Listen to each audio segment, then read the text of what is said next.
Bonjour à tout le monde, ici Jean-Claude Selly, guérisseur, magnétiseur en Suisse. Aujourd'hui, nous allons parler de l'énergie et toute existence est énergie. Essayez de rester jusqu'au bout de la vidéo si vous voulez vraiment ressentir ces énergies. Mais tout d'abord, êtes-vous bien abonné à ma chaîne YouTube? Merci de le faire car cela me permet de vous envoyer d'excellentes énergies et cela vous permet d'obtenir de nombreuses informations utiles. Merci aussi de partager et de liker cette vidéo et sous cette dernière vous trouverez comme d'habitude des liens utiles comme mon site internet ainsi qu'un numéro de téléphone pour me contacter. Qu'en est-il de ces énergies dans l'existence? Les mondes physiques, les systèmes planétaires et les univers sont reliés entre eux au moyen de lignes et réseaux énergétiques et électromagnétiques qui se recoupent de façon à former une parfaite unité. Toutes convergent en une source, la source universelle originelle d'où émane toute vie. Aucun monde ne saurait subsister en dehors de ces champs énergétiques ou sans la respiration rythmique et le pouls de cette source universelle. Les réseaux énergétiques ont plusieurs fonctions, entre autres l'établissement et le maintien des forces de gravitation, de communication et des missions interplanétaires, de véhicules de transport et de séparation temporelle. Mais qu'en est-il au niveau de ces réseaux gravitationnels? Planètes, systèmes solaires et univers sont tous créés simultanément. Il se peut que les savants qualifient encore de chaotique leur mouvement physique et leur évolution, alors qu'en fait, tous sont parfaitement ordonnés et organisés. Alors qu'en fait, les forces de gravitation systématiques les maintiennent en parfait équilibre harmonique entre eux avec leur source universelle originelle. Les forces de gravitation sont organisées de tous les systèmes physiques et de la vie intelligente sont éternelles, indestructibles et reliées à l'infini entre elles et à la source universelle unique.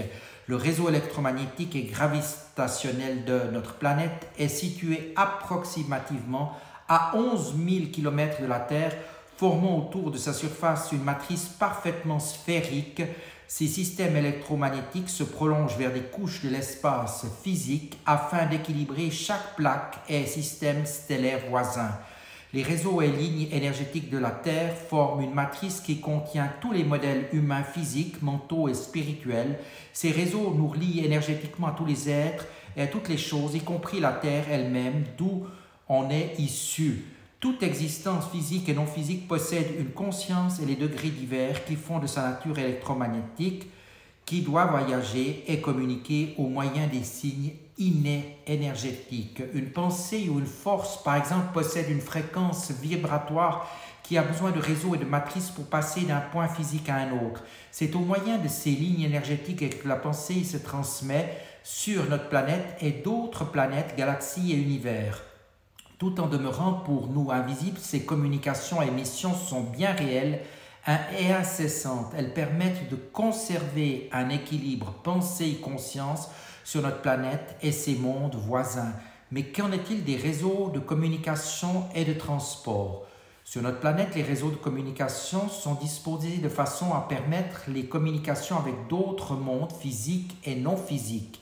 C'est grâce à ces réseaux que s'effectue le transfert de pensée. Des êtres divins supervisent ces communications pour assurer le développement spirituel de l'espèce, tandis que consciemment ou inconsciemment, vous transférez des pensées avec des entités humaines et non humaines, et vous appelez cela synchronisme ou télépathie.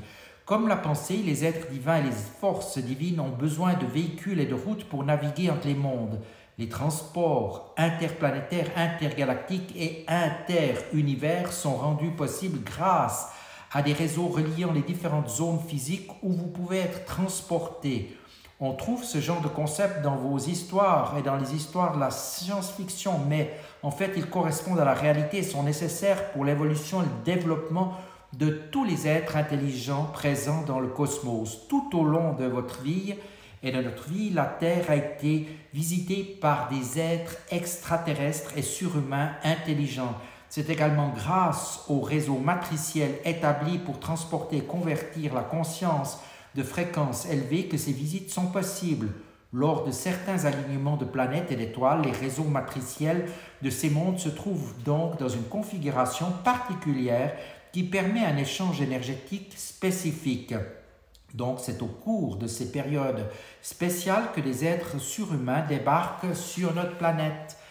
Les réseaux matriciels convergent donc à différents points de la matrice terrestre, mais un seul site sur notre planète constitue ce que l'on considère être le cordon ombilical qui nous relie au cœur de votre univers et là où résident les créateurs divins et gardiens divins planétaires. Ce lieu est situé approximativement à 33 à 35 degrés de latitude et 33 à 35 degrés de longitude, et c'est l'unique point d'entrée et la sortie possible pour les êtres divins et supra-humains. Cette zone correspond aux actuels pays d'Israël et du Liban. Cependant, du fait des continuels mouvements galactiques et des changements d'axe qui affectent notre planète, tous les 20 000 ans environ, ce point de conjonction qui était autrefois situé au-dessus de l'ancienne Mésopotamie se déplace constamment. Comme ces portails divins sont de plus en plus chargés au niveau électromagnétique, ils autorisent aussi la manifestation et la forte accélération de toute énergie humaine,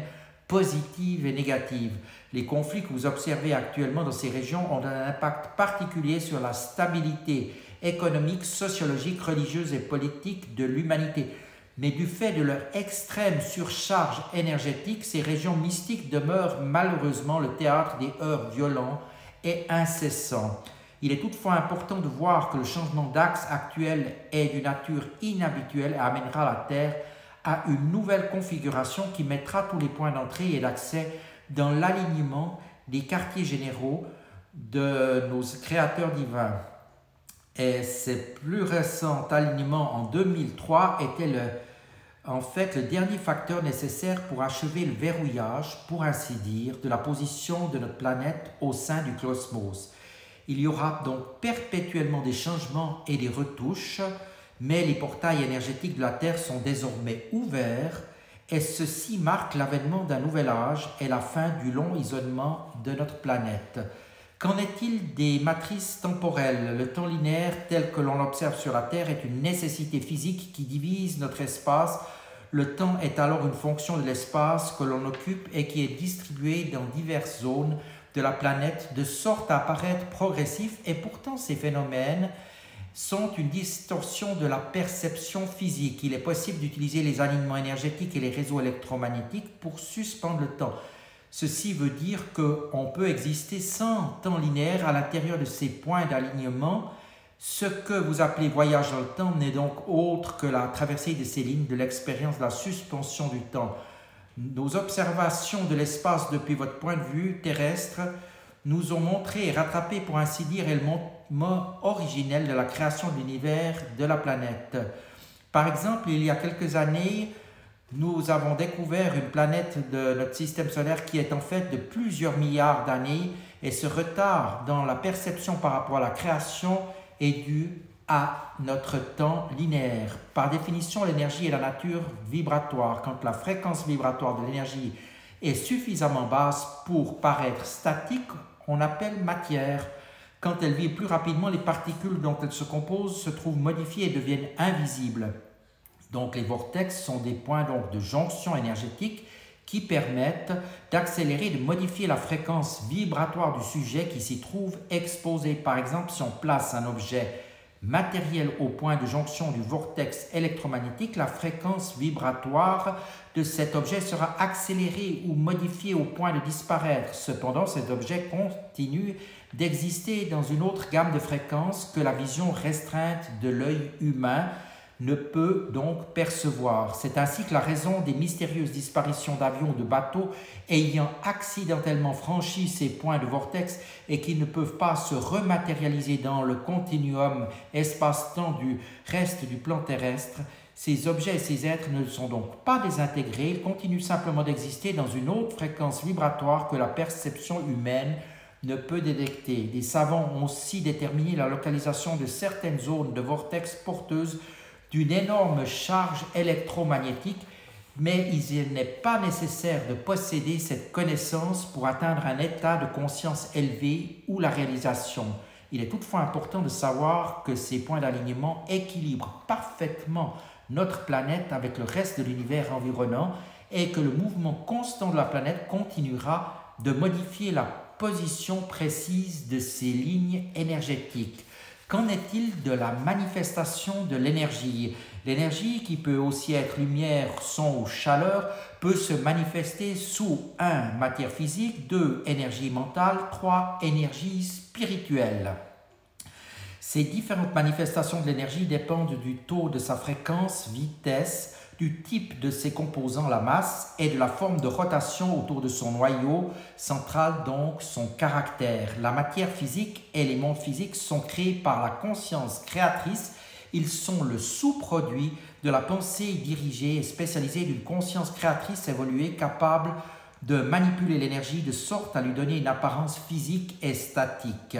Cette conscience créatrice évoluée peut modeler et modifier la fréquence vibratoire de l'énergie et la manifester sous forme d'une idée, d'un système stellaire, d'une planète et d'une espèce en évolution. Cette conscience créatrice devient la créatrice de son univers physique, mais cette manifestation physique est son prolongement et non une entité séparée ou indépendante d'elle. Toute la matière est un prolongement de son manipulateur. Métaphoriquement parlant, c'est la conscience ralentie de sa créatrice. Les mondes physiques, tout en apparaissant statiques, sont de l'énergie vibratoire et par conséquent possèdent une conscience. Les planètes et les systèmes stellaires où demeurent des êtres intelligents sont aussi considérés comme des êtres conscients, ayant chacun leurs propriétés et caractéristiques particulières. Ce sont des créations vivantes qui ont avec vous et le reste du cosmos des échanges énergétiques au moyen de leur intelligence et de leur conscience créatrice. Donc notre planète est tout aussi vivante que nous. Elle respire, pulse, consomme et détoxique au rythme divin de la conscience qui l'a créée. L'énergie conscience crée et contrôle la matière. C'est la force créatrice qui soutient toute création. Le mental peut reconnaître, discerner, choisir, concentrer et forcer l'énergie à se manifester. La conscience du créateur ou conscience créatrice crée en divisant ses particules énergétiques en manifestations physiques ou intelligentes. Ainsi, tout ce qui se crée devient un prolongement de lui-même. Les créations physiques et intelligentes se fondent énergétiquement au sein de la conscience créatrice qui est aussi ce qui les manipule et qui les contrôle. Le mental créé nécessite manipulation et contrôle afin de préserver l'équilibre entre les espèces créées et la source universelle. Ceci ne constitue pas une violation ni une manipulation du libre arbitre. C'est un système de nettoyage énergétique, un système antivirus qui maintient l'équilibre cosmique. Les régulateurs de conscience sont des êtres divins affectés à tous les mondes physiques, soumis à l'évolution afin d'assurer l'évolution de l'équilibre au niveau du mental et des pensées. En pensant, vous émettez des émotions et des intentions en corrélation avec une fréquence que les régulateurs de conscience peuvent surveiller. Si la pulsation et la fréquence vibratoire de votre conscience collective atteint un niveau de déséquilibre, ces êtres sont capables d'extrapoler ces tendances négatives et nuisibles et de restaurer l'équilibre harmonique avec le reste de l'univers. Même si vous continuez de ressentir le mal et le manque d'harmonie dans votre monde, la conscience globale est néanmoins sous contrôle et maintenue perpétuellement au sein de l'ordre galactique. L'énergie conscience est le souffle, le pouls et la source universelle qui soutient toute la vie à travers l'ensemble du cosmos. Quand on respire, tout l'espace fait de même et on voit le cosmos tout entier se dilater, se contracter. Quand notre cœur bat, le cœur de tous les êtres divins fait de même. Il imprime une pulsation universelle et un rythme harmonique à travers le cosmos tout entier. Vous êtes donc une particule et nous sommes une particule de l'énergie, conscience de la source universelle elle-même, respirant et palpitant perpétuellement au rythme du cosmos tout entier.